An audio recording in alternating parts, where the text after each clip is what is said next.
বিসমিল্লাহির রহমানির রহিম। 12 দলীয় জোটের সম্মানিত নেতৃবৃন্দ, উপস্থিত সাংবাদিক বন্ধুগণ এবং আমার প্রিয় ভাইয়েরা, আসসালামু আলাইকুম। 12 দলীয় জোটের পক্ষ থেকে আহত আজকের আমাদের এই সংবাদ সম্মেলন একটি বিশেষ কারণে অত্যন্ত গুরুত্বপূর্ণ। আপনারা জানেন, আমরা এমনিভাবে সাংবাদিক সম্মেলনে সাধারণত আপনাদেরকে কখনো আমন্ত্রণ জানাইনি। আমরা আমাদের সুনির্দিষ্ট বক্তব্যের ভিত্তিতে সভা, সেমিনার বিভিন্ন সময় করেছি, কিন্তু আজকের পরিস্থিতি একটু ভিন্নতর। আপনাদের কাছ থেকে বিভিন্ন প্রশ্ন, বিভিন্ন জিজ্ঞাসা, ইনফ্যাক্ট সারা দেশবাসীর মনে আজকে যে জিজ্ঞাসা, যে আশঙ্কা, তারই পরিপ্রেক্ষিতে আহত হয়েছে আজকের এই সাংবাদিক সম্মেলন। তাই আমি আমাদের 12 দলীয় জোটের পক্ষ থেকে লিখিতভাবে আপনাদের সামনে উপস্থাপন করব আমরা আমাদের বক্তব্য, এবং আমাদের 12 দলীয় জোটের সমন্বয়ক জনাব অ্যাডভোকেট এহসানুল হুদা, সৈয়দ এহসানুল হুদা, তিনি সেটা পাঠ করে শোনাবেন। তার আগে সামান্য একটু ইন্ট্রোডাক্টরি, প্রারম্ভিক দু একটা কথা আমি বলার লোভ সম্বরণ করতে পারছি না। ভাইয়েরা আমার, আপনারা জানেন যে এক মহা সংগ্রামের মধ্য দিয়ে আমরা 2 যুগের পুঞ্জীভূত জঞ্জাল, অন্যায়, অবিচার, অত্যাচারের বিরুদ্ধে সাফল্য অর্জন করে আজ যখন সামনের দিকে এগিয়ে চলেছি, 2 মাস যেতে না যেতে আমরা দেখলাম একটা ভিন্নতর পরিস্থিতি দেশ এবং জনগণের সামনে উপস্থিত হয়েছে। বস্তুত পক্ষে এ কথা বলতে আমার কোনো দ্বিধা নাই। জুলাই আগস্টে আমাদের যে সংগ্রাম, সেই উত্তাল উর্মিমুখর জনজোয়ার যা জেগেছিল, আমরা অনেক সাহসিকতার সাথে, অনেক দৃঢ়তার সাথে সেই পরিস্থিতিকে আমরা মোকাবেলা করেছি এবং বিজয় ছিনিয়ে এনেছি।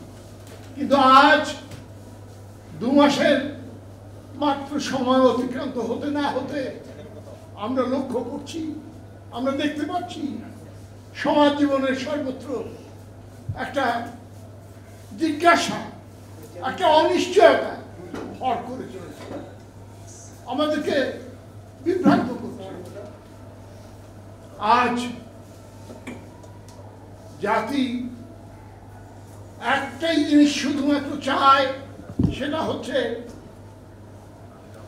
স্বৈরাচার বিরোধী চেতনা নিয়ে জুলাই আগস্টের যে সংগ্রাম, সেই চেতনার বহিঃপ্রকাশ এবং সেই সংগ্রামে যারা অবদান রেখেছেন তাদের সকলের ঐক্য। এই ফ্যাসিস্ট বিরোধী আন্দোলনের যারা দীর্ঘদিন যাবৎ সংগ্রাম করেছেন একসাথে, আমাদের দেশের সমস্ত বিরোধী দল, তাদের ঐক্য আজকে অতীতের দিনগুলির সাথে আরো বেশি জরুরি। আমরা লক্ষ্য করছি আমরা কোথায় যেন একটা বিভ্রান্তি চোরা করতে হারিয়ে গেছে। এদেশের প্রধান 2টি রাজনৈতিক শক্তি, প্রধান 2টি বিরোধী দলীয় সংগঠন, তাদের কথার মধ্যে কোনো মিল নেই। বিভ্রান্তি সেখান থেকে শুরু হয়েছে। আজ আমরা লক্ষ্য করছি জুলাই আগস্টের সংগ্রামী জনগণের ইস্পাত দৃঢ় একতা সেদিন সাধিত হয়েছিল, কোথায় যেন তার ঘাটতি এবং নানান রকম সমস্যা ধীরে ধীরে দেশ এবং জাতিকে আবার যেন গ্রাস করতে চলেছে।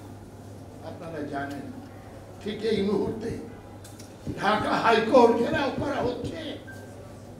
এই পরিণতি, এই অবস্থার দিকে আবার যেতে হবে, এটা তো আমরা আশা করি নাই। আমাদের বিভ্রান্তিটা কোথায়, ভুল কোথায়, আমাদের ব্যর্থতা কোথায়, চুলচেরা বিশ্লেষণ করে আমাদেরকে সামনের দিকে এগোতে হবে। আজকে দেশের প্রধান দুটি রাজনৈতিক বিরোধী দলীয় সংগঠন, জনগণের সংগঠন, তারা যদি এই ঐক্য সাধন করতে, আমরা 12 দলের যারা আছি অথবা অন্য যারা আছি, আমরা ছোট দলগুলি তাদেরকে সাহস যোগানো, তাদের পাশে থাকা, তাদের অনুসরণ করা, এই কাজটুকু করতে পারি। কিন্তু মূল নেতৃত্বে যারা, তাদের ভিতরে যদি অনৈক্য, কথার বৈপরীত্য যদি লক্ষ্য করা যায়, এই দেশ এবং জাতি বিভ্রান্ত হবে। নির্বাচনের সময় নিয়ে, নির্বাচনের আকাঙ্ক্ষা নিয়ে বিভিন্নভাবে কথা বলছে। জনগণের প্রত্যাশা আজকে কি, সেটা আমাদেরকে উপলব্ধি করতে হবে। দেশের বিরাজমান পরিস্থিতিতে জনগণের প্রত্যাশা আজ একটা শান্তিপূর্ণ উত্তরণের দিকে এগিয়ে যাওয়া, যেটা আমরা লিপিবদ্ধ করেছি, এখনই সেটা পাঠ করে শোনানো হবে আপনাদের সামনে।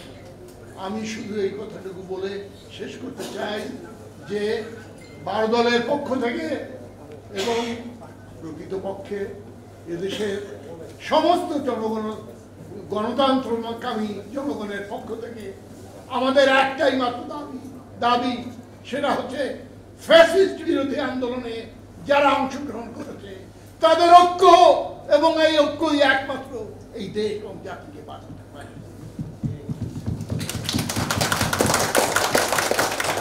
বন্ধুগণ, আজ তাই বিভ্রান্তির কোনো অবকাশ নাই, আত্মতৃপ্তিতে ভোগার কোনো সুযোগ নাই, নিয়ার টু পাওয়ার, এই দিবা স্বপ্নে যারা বিভোর, তাদেরকে আমি বলতে চাই আরো দীর্ঘ পথ আমাদেরকে পাড়ি দিতে হবে। এবং এই ফ্যাসিস্ট বিরোধী ঐক্য যদি আপনারা ধরে রাখতে না পারেন, যদি আপনারা অতীতের মতো সুদৃঢ় ঐক্য গড়ে তুলতে না পারেন, তাহলে দেশ এবং জাতি ভয়াবহ এক বিপদের দিকে ধাবিত হবে।